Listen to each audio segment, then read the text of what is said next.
Villisca, Iowa, was the kind of small town where everyone knew everyone. Doors were left unlocked, children played freely in the streets, and danger felt like a distant nightmare. But on the night of June 9, 1912, that illusion shattered forever. In the dead of night, a shadow crept through the Moore family home, wielding an axe that would change the town forever. When the morning sun rose, 8 people lay dead, 6 members of the Moore family and 2 visiting children, their skulls caved in by a relentless, unseen force. But who could have committed such a brutal crime? And more importantly, why did they never strike again? The morning after the massacre, Mary Peckham, the Moore's neighbor, grew uneasy. The usually bustling home was eerily silent. The curtains were drawn, the animals unfed. When no one answered her knocks, she called for help. Inside, a scene from hell awaited. Josiah and Sarah Moore lay in their bed, unrecognizable, their faces obliterated by an axe. Their 4 children, Herman, Catherine, Boyd, and Paul, were slaughtered in the next rooms. Even their guests, Lena and Ina Stillinger, who had come for a sleepover, met the same brutal fate. But what made the crime even more disturbing were the details left behind. The killer covered all the mirrors and reflective surfaces in the house. A lamp sat at the foot of the parents' bed, its chimney removed as if to dim the light. A plate of untouched food sat on the kitchen table. The bloody axe was left behind, wiped down but still carrying a horrifying presence. Lena Stillinger's body was positioned differently, as if she had awoken and fought back. The entire town reeled in horror. How could someone do this? What? But something even more chilling was about to surface. Panic spread through Villisca like wildfire. People locked their doors for the first time. Men patrolled the streets with shotguns, fearing the killer would return. Theories ran wild. Was it a deranged drifter who passed through town? A vengeful enemy of Josiah Moore? A ritualistic murder tied to something far more sinister? Suspects were named, questioned, and arrested, but all were eventually released. Even a traveling preacher, Reverend Lynn George Kelly, confessed only to recant his statement. With no physical evidence, no witnesses, and no clear motive, the case grew cold. Then, years later, a startling pattern began to emerge.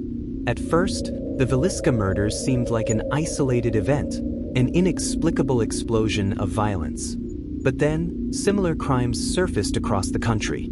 Families butchered in their sleep. Mirrors covered just like in the Moore house. The killer vanishing into the night without a trace. Some investigators whispered about a single entity responsible, a phantom who struck without warning and without mercy. Could Villisca have been just one chapter in a much larger nightmare? Some believed it was the work of a wandering serial killer, moving from town to town, striking at random. Others whispered darker theories, that the house itself was cursed, luring in the unsuspecting before devouring them whole. Then, just as suddenly as it had begun, the killings stopped. But Villisca would never be the same again. Over the decades, the Moore house became a dark legend. Visitors claimed to hear whispers in the empty rooms, to see shadowy figures moving in the darkness. Some have reported the sound of children's laughter, echoes of a night that ended in horror. Paranormal investigators, skeptics, and thrill seekers have all ventured into the house. Many leave shaken, convinced that something still lingers there. But perhaps the most terrifying thought isn't that the spirits of the victims remain. Perhaps somewhere out there, the killer does too. To this day, the Villisca axe murders remain one of the most chilling unsolved crimes in American history. No one knows who committed the crime. No one knows why. But one thing is certain, the horror never left that house. And if you listen closely, late at night, you might still hear the whispers of those who never got justice. In the late 1880s, as Chicago prepared to host the grand 1893 World's Columbian Exposition, a city of innovation and industry was rising. Millions of visitors would flock to the bustling metropolis, eager to witness the marvels of modern technology. But amid the excitement lurking within the shadows, a sinister force was at work. A man who called himself Dr. Henry Howard Holmes arrived in town, charming and articulate, with a demeanor that put even the most skeptical minds at ease. He introduced himself as a well-educated doctor and businessman, boasting a medical degree from the University of Michigan. With piercing blue eyes and a smooth tongue, Holmes had a talent for persuasion, a gift he would use to mask the horrors he was about to unleash. The construction of a nightmare. Holmes purchased a plot of land in Englewood, a neighborhood just outside of downtown Chicago. There, he constructed a peculiar building that would later be known as the Murder Castle. At first glance, it was an impressive three-story structure, part hotel, part pharmacy, and part office space.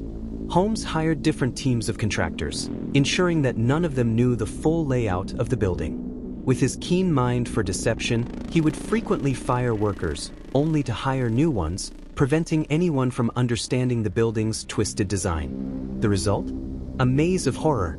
Inside, there were soundproofed rooms, hidden trapdoors, staircases that led to nowhere, and hallways that twisted and turned inexplicably. Some rooms had gas jets installed, allowing Holmes to asphyxiate his victims at will. Others were lined with iron plates, making them completely airtight. In the basement, there was an oversized kiln, capable of incinerating a body without a trace. Yet, to the outside world, the building appeared to be nothing more than a modern hotel, conveniently located for guests visiting the upcoming World's Fair. Disappearing tenants and unpaid debts. Soon, young women seeking employment in the big city began arriving at the hotel. Many were offered jobs at Holmes' pharmacy or as hotel clerks. They were drawn to the handsome, charismatic doctor, unaware that stepping inside his doors would be their final mistake. Over time, guests began vanishing without a trace. When inquiries were made, Holmes always had an answer.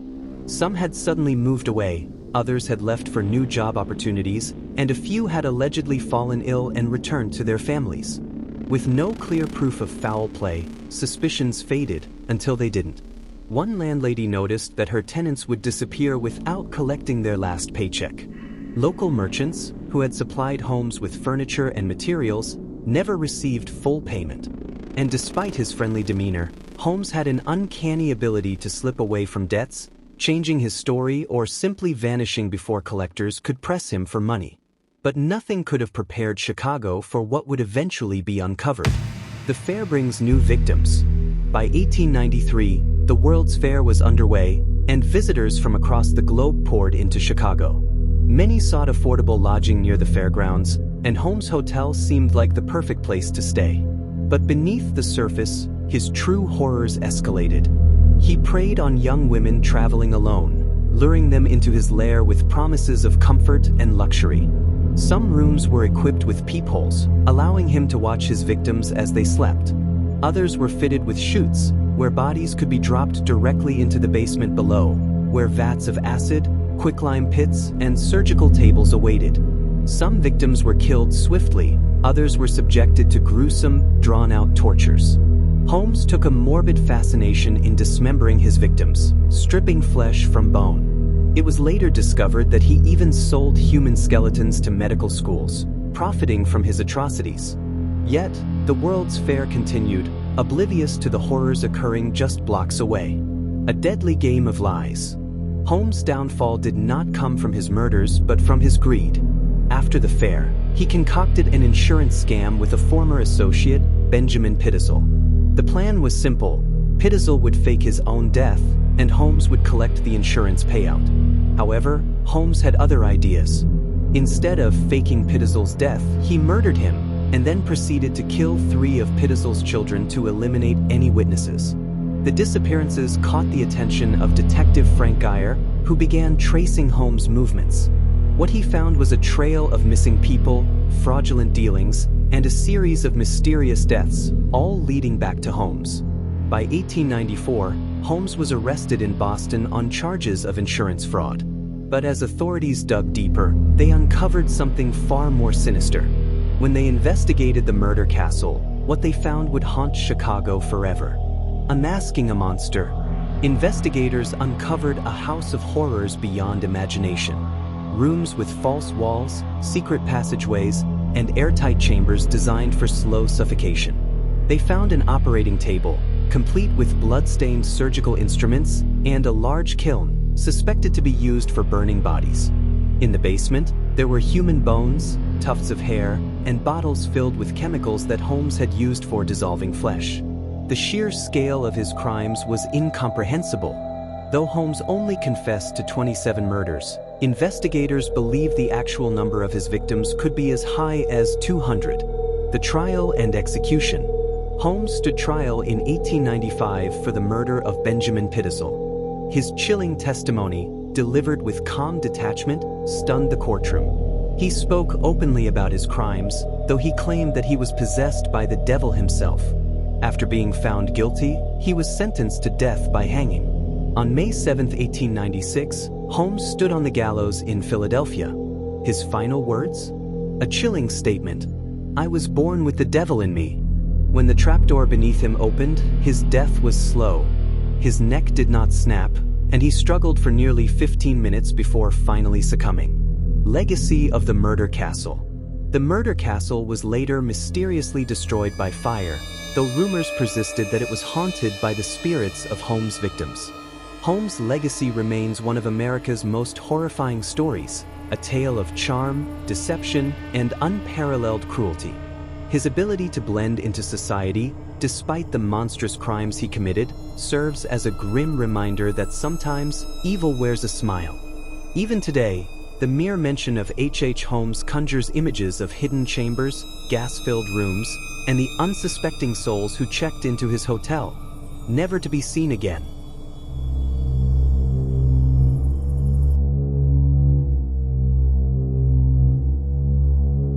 The year was 1946, and the small town of Texarkana, a quiet border community between Texas and Arkansas, was just beginning to breathe again after the end of World War II.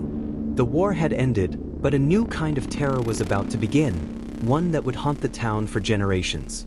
Under the cover of darkness, a faceless predator emerged, one whose identity remains unknown to this day. He struck when the world was at its most silent, lurking in the shadows, his eerie presence turning Texarkana into a town that lived in fear. The streets emptied as the sun dipped below the horizon, and whispers of the unseen killer spread like wildfire. Nobody knew when or where he would strike next, only that he would. On the night of February 22, 1946, 25-year-old Jimmy Hollis and his girlfriend, Mary Jean Larry, decided to go for a drive. It was a crisp, cool night, the kind perfect for lovers seeking solitude. They parked along a secluded lover's lane, a spot popular with young couples looking for privacy. As they whispered in the dark, the sudden glare of headlights flooded their car. A shadowy figure approached, wearing a white mask with eye holes cut out, a haunting, ghost-like presence. Before they could react, the stranger barked orders. "Get out of the car." Jimmy and Mary Jean obeyed. The man pointed a gun at them, his voice calm but commanding. He ordered Jimmy to remove his pants. Confused and terrified, he hesitated. Then came the first brutal blow, a sickening crack as the attacker struck Jimmy's skull with the gun. And again, the sound of bone breaking echoed through the trees. Blood poured down Jimmy's face as he collapsed onto the dirt. Mary Jean was forced to flee. The Phantom chased her down, assaulted her, then let her go. As mysteriously as he appeared, he vanished. Jimmy miraculously survived, but when questioned by police, he could not describe his attacker. The only certainty was this: Texarkana had a phantom in the night, and he wasn't finished. Just 1 month later, the Phantom struck again. It was March 24, 1946. Richard Griffin and Polly and Moore, another young couple, parked their car along a lonely stretch of road. They never made it home. The next morning, their blood-soaked bodies were discovered. Griffin was shot twice in the back of the head, execution style. Polly had been assaulted and brutally murdered. Their bodies had been carefully positioned outside the car, arranged in a haunting display. Fear spread like wildfire. Texarkana was no longer safe. Then, just 3 weeks later, on April 13th, another couple met the same fate. Paul Martin and Betty Jo Booker, barely out of high school, were found slaughtered in the woods. Paul had been shot 4 times, his body discarded by the roadside. Betty Jo had been tortured, her saxophone missing, possibly a twisted souvenir for the killer. The town was gripped with paranoia. Parents locked their doors. Gun sales skyrocketed. The streets emptied at sundown. Nobody felt safe anymore. By May, Texarkana was a ghost town after dark. The police were desperate, and Texas Rangers were brought in to help. But the Phantom wasn't done yet. On May 3rd, a local farmer, Virgil Starks, was shot through the window of his own home. His wife, Katie, ran for her life, despite being shot in the face. She reached a neighbor's house, bleeding and screaming, before collapsing on the porch. The Phantom had struck again, but this time, he had made a mistake. Katie had survived. The town braced itself for another attack. But the Phantom never struck again. Despite a massive manhunt, the killer was never caught. Theories swirled. Some believed it was a local man with a dark past. Others suspected a former soldier with deep psychological scars from the war. A few whispered about a mad drifter, killing for pleasure before disappearing into the night. One man, Yowell Swinney, was arrested years later for a series of violent crimes, and police believed he may have been the Phantom. But they lacked enough evidence to convict him of the murders. To this day, the Texarkana Moonlight Murders remain unsolved. The killer vanished into the darkness, leaving behind nothing but fear, legend, and the chilling phrase that would haunt Texarkana forever. The town that dreaded sundown. Even now, nearly 80 years later, the mystery endures. The Phantom's face was never revealed. His name was never spoken. But for those who lived through that terrible spring of 1946, one thing was certain. The night belonged to the Phantom.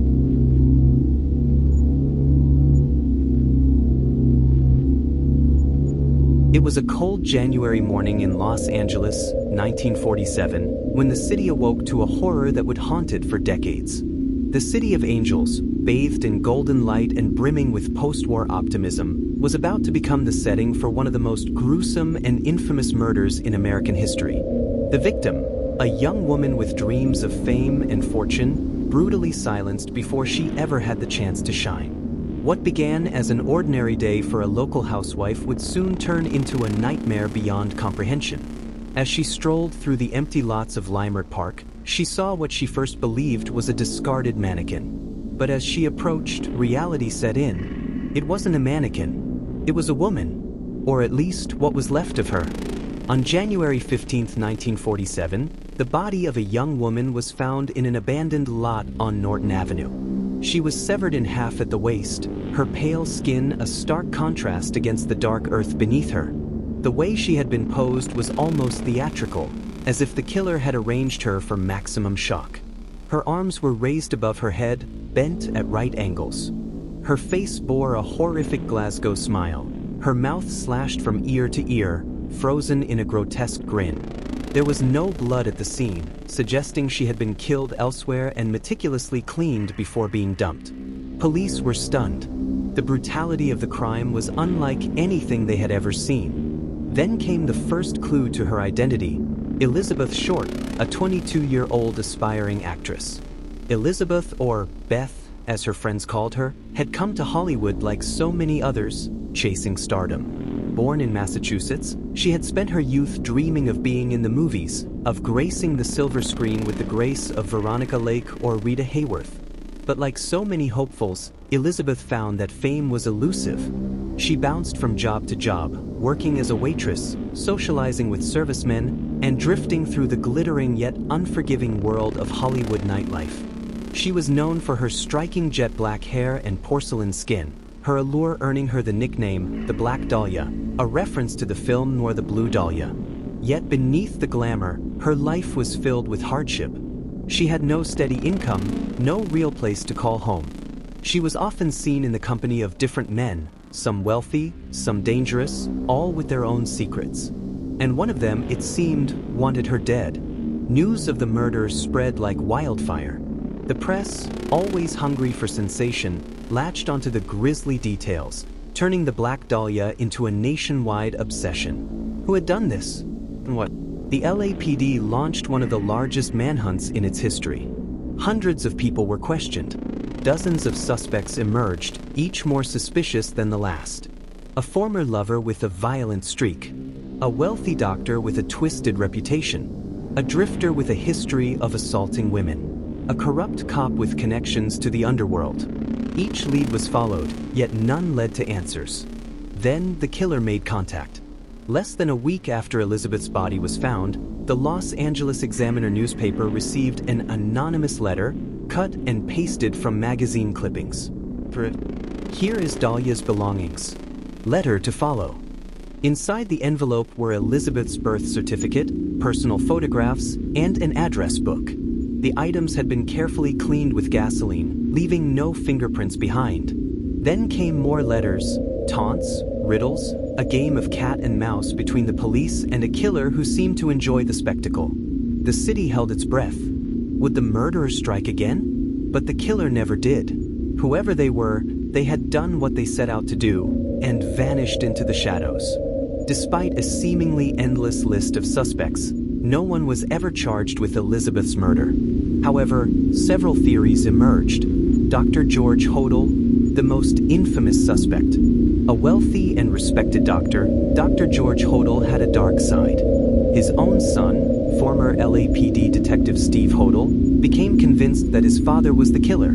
Evidence suggested that Hodel had medical training consistent with how Elizabeth was dissected. Tapes recorded by police even captured him saying, "Supposin' I did kill the Black Dahlia. They can't prove it now. They can't talk to my secretary because she's dead." Did he confess? Or was it another dead end? A police cover-up? Some believe that corrupt LAPD officials knew who the killer was but covered it up to protect the wealthy elite of Los Angeles. The evidence? Lost files, missing reports, and the sudden closing of the case when certain names came up. Did powerful figures in Hollywood or law enforcement have something to hide? A serial killer's calling card? Another theory suggests Elizabeth was the victim of a sadistic serial killer who may have killed other women in a similar fashion. Some link her murder to the Cleveland Torso Murders, a series of killings in the 1930s where victims were also severed in half. Could the same person have struck again this time, in Los Angeles? Despite countless investigations, documentaries, and confessions, the Black Dahlia murder remains unsolved. Decades have passed, but the mystery still grips the world. Books have been written, movies have been made, theories still circulate, but the truth remains just out of reach. Whoever killed Elizabeth Short wanted more than just her life. They wanted her story to be remembered, and they succeeded. Even today, her face remains frozen in time, a dark legend, a tragic Hollywood starlet who never had the chance to shine. But perhaps the most chilling thought of all? Her killer might have lived out the rest of their life, free, watching, smiling, knowing they got away with murder.